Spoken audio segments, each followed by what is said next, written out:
Bom, hoje a gente vai falar um pouquinho de alguns hormônios dos vegetais, tá? E algumas características deles, tá? E a primeira, a gente vai falar desse movimento dos vegetais, né? Então, vocês já devem ter visto que uma plantinha, ela vai em direção à luz, né? A folha, caule, né? E as raízes fogem da luz, vão em direção ao solo, né?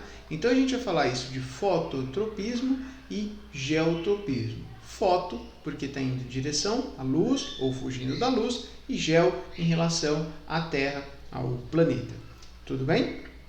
Bom, então, para entender como que a planta faz isso, a gente precisa entender um pouquinho dos hormônios dela, tá? Especificamente esse hormônio aqui, que a gente vai chamar de auxina, tá? Ou ácido idolacético, que a gente abrevia como AIA. Então, se eu falar auxina ou AIA, eu estou falando da mesma coisa. Tudo bem? Bom, o AIA tem uma série de funções dos vegetais. A gente vai falar algumas delas agora na aula, tá? A primeira, olha que interessante. De uma forma geral, o AIA vai fazer um alongamento das células. Ele vai permitir a entrada, tá, de água aqui na célula e a célula fica maior. Tudo bem? Se a célula fica maior, a planta fica maior. Tudo bem até aqui? Só que depende. Olha que interessante. Então aqui é um gráfico, tá? Vamos colocar assim, o crescimento, simplificando aqui no Y, e aqui no X a gente vai colocar a quantidade de AIA, né? Então, com um pouco de AIA, a raiz cresce.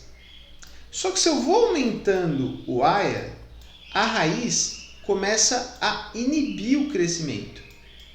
Então, muito AIA na raiz inibe o crescimento da raiz. Menos AIA estimula.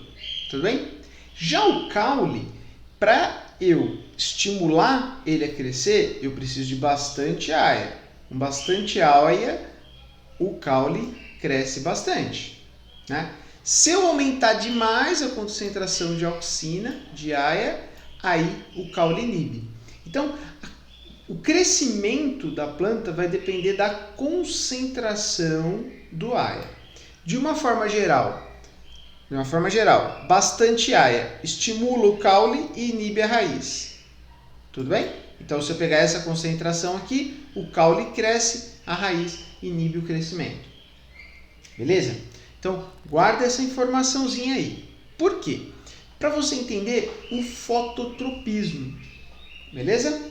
Então, foto é luz. Então, pensa, a plantinha está aqui, a luz unidirecional. A luz só vem desse lado aqui, ó.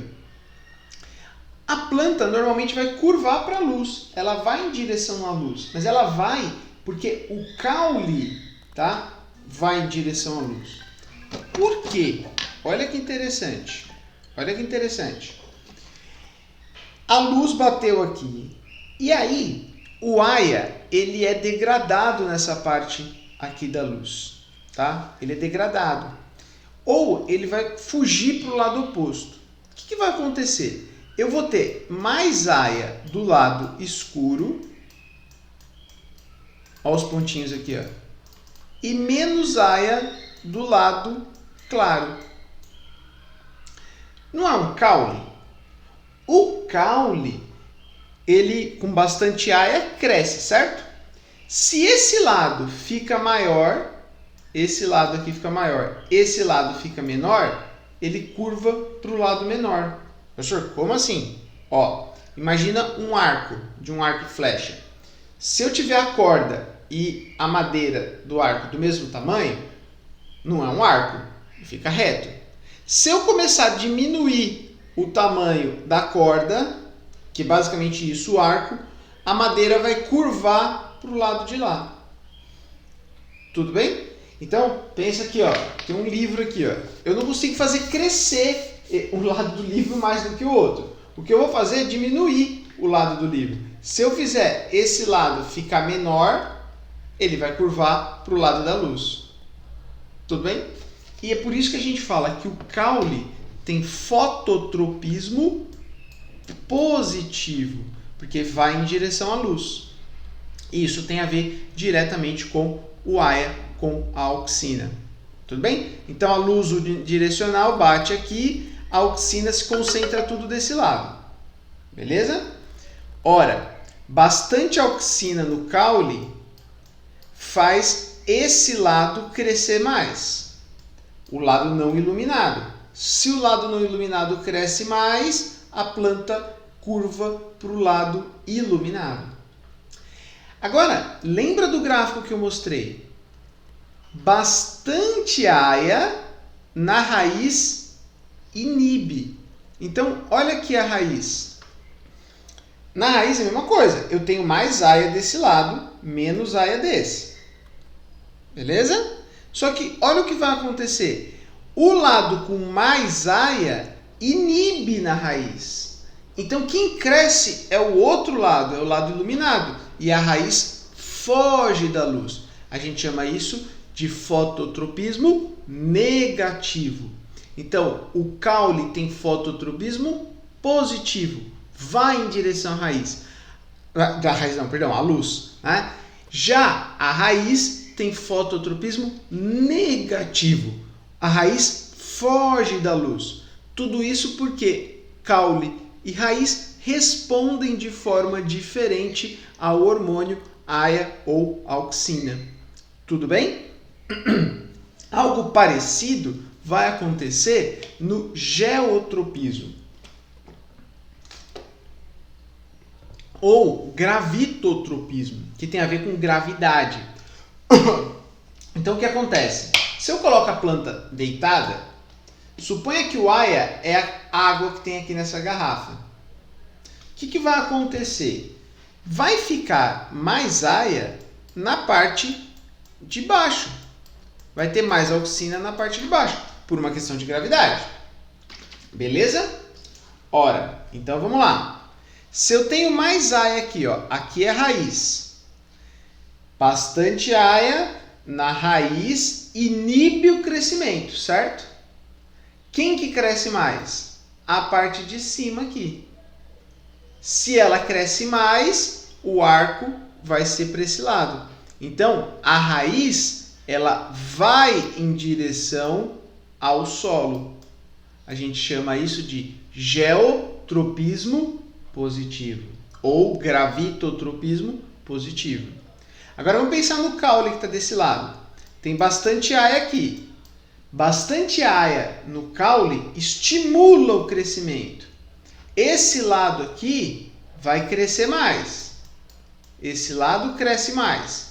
Se ele cresce mais, a curvatura vai para o lado oposto. Então, o caule foge da Terra, foge da gravidade. A gente vai falar que ele tem geotropismo negativo. Tudo bem? E é por isso que a gente vê a plantinha nessa forma aqui.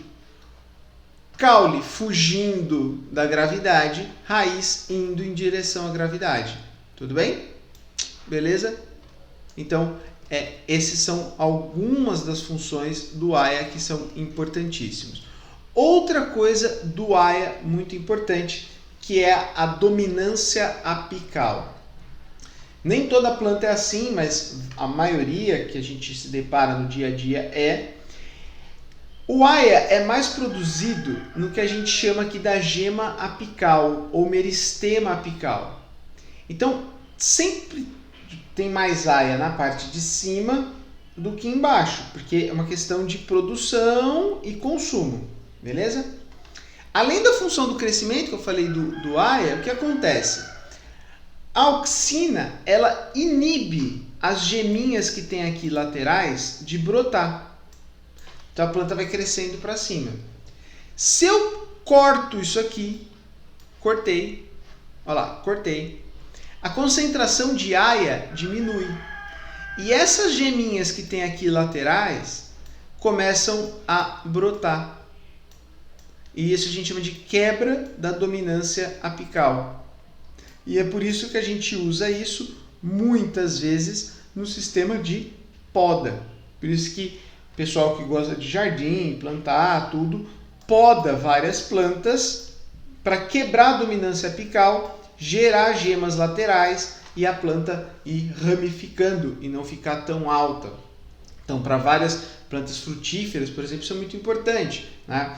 Se você corta, deixa ela, o aia agindo, ela vai crescendo, vai indo para cima, vai indo para cima, vai indo para cima, muito. E é difícil para colher, a árvore vai ficando maior. Então, essa é uma relação também com o aia. Beleza? Nem toda planta é assim. Se você catar um coqueiro, cortar, ele vai morrer, ele não vai desenvolver as gemas laterais. Tudo bem, pessoal? Então, até o próximo vídeo.